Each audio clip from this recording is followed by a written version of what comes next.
This time on Rad Rat Video, we're learning the semi-flip.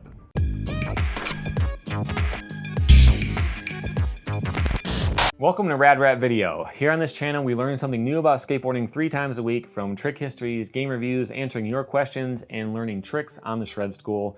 This time, we're learning the semi-flip. If you don't know what that is, or maybe it sounds vaguely familiar from Special Trick and Tony Hawk 4, what it is a Rodney Mullen trick from the 90s where you do about a quarter of a kickflip or semi-flip. You catch it with your back foot right here, flick it forward, and it does a 1 1/4 late varial heel flip. I'm going to combine this, also call it a late varial heel flip, because the technique of the two is very, very similar. Some of the ones that I did almost don't flip at all, just a tiny bit, so it's kind of tough to really call it a separate trick, but it's been called the semi-flip for 20 years, so that's what I'm going to go with for this one. So let's get into it. The foot position for this one is going to depend on you a little bit. You can tweak it to your own preferences. Although you're only doing a tiny bit of a kickflip, only a quarter, that pause when you're waiting for the flip feels like it takes forever. So you want to be in a position where you can flick pretty quickly. So for me, right about here maybe. Back foot, you are only popping it straight. The whole flip and spin comes after you're in the air. So all you really need to worry about is the pop. So have it on the tip of the tail. It helps me a lot to tip my foot forward a little bit, and that helps me get into position for the late part a little bit quicker. So, right about like that is how I set up. All right, so the way the trick works, you want to start with just a straight kickflip, maybe like a double flip if you think about it like that. So you pop the board, start the flip, and then what you do now is you wait for like 3 hours. It's ridiculous. It feels like this part takes forever. And if you watch it back frame by frame, it's like a couple frames. We're talking like a 15th of a second or something is all it takes for the board to come around and get ready for your foot to catch it. But it feels like it takes so long. That's going to be the hardest part about the whole trick to me, is just getting that timing right. So the thing about the semi-flip, unfortunately, is that it can very easily make you look like you've never touched a skateboard before in your life. If you pop it, you start to flick, and then you do the late part way too early, you're just gonna like pop the board and like throw your foot out and fall all over the place. You can look really dumb learning this trick, but when you actually get it, I think it looks pretty cool. So that timing is gonna be really tough.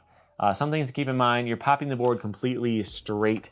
It doesn't help at all to do like a hard flip, starting in front side already. You don't want to do that at all. That's going to make it a lot harder to get that late part to really catch onto your foot. That's the whole point of that kickflip, is to go the opposite direction so that you can really push it.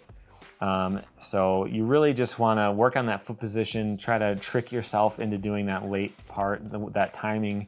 It's probably unlike anything you've done before because of that. Unless you've done a lot of late tricks before, this is going to feel kind of weird. So again, just flick it really hard, a lot harder than you'd think, like you're doing a double flip. And then what you're going to do is you're going to have your back toe kind of facing down. Your plan is to catch the board with the top of your toe right around here. Not on the tail really, but not on the middle, because if you get it here, you can get that spin and the flip at the same time. So you've got the board flipping, you're catching it against your foot, and then you're throwing it forward. So you're flicking kind of mostly forward, but a little bit ahead of you this way.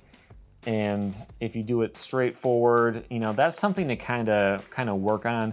If you're getting too much flip and not enough spin, too much spin, not enough flip, that kind of stuff, you can figure out that exact angle. But that's mostly the way that the trick works, by flicking it forward.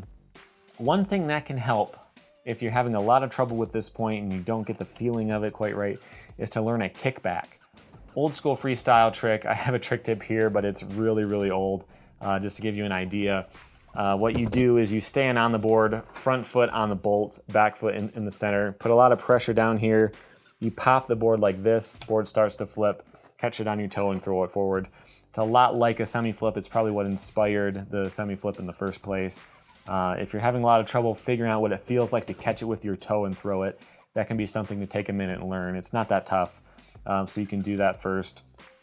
But back to the semi-flip, you're catching it here, you're throwing it forward, and the board's pretty much just gonna do the semi-flip on its own.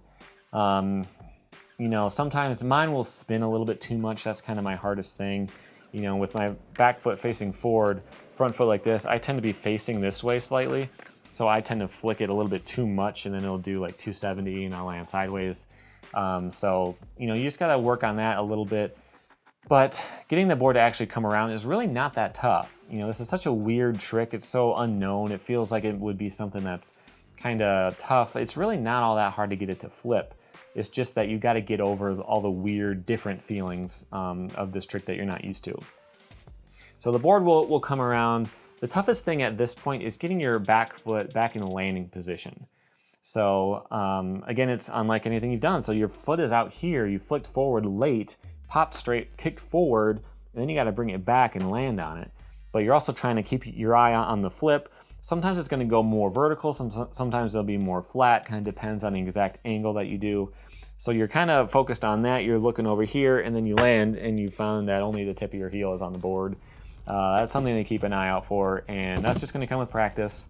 You just got to get used to doing the flip enough that you can focus on your back foot just a little bit and try to get it back into position. So getting back on the board, not crazy tough. Sometimes your front foot will get in the way a little bit. If yours end up going a little more vertical, having your front foot way up over here and out of the way is going to make a big difference. But again, that's going to be your personal style to figure out exactly the way that yours work. But if you do that, you should be able to get your feet back down on the board and roll away in some way. You might have to land them in kick turns for a while and that kind of stuff. But with a little bit of practice, you should be able to get these pretty clean. That's about it with this trick. The thing is, it feels weird. Your height is going to be kind of a problem. The height of the trick, I mean. You know, you don't want to pop your kickflip really high, because then by the time it gets to a quarter, you're already like not quite on your way down, but you're already pretty far off the ground. You want to be able to catch it slow and kind of pull it with you as you flick. There's just a lot of stuff you're going to have to get out there and practice to work on. So what I want you to do is watch these clips of me doing the trick, and that should help you a little bit more than all the stuff that I've said. So keep an eye on those. After you see that, you're going to see some recent videos I made, including other Shred School videos that you can check out. So keep an eye out for those. Also, my logo on screen, tap that so that you can subscribe, and that way you will not miss out on any new skateboarding content like this, and you can keep learning new things about skateboarding 3 times a week. Thank you for watching.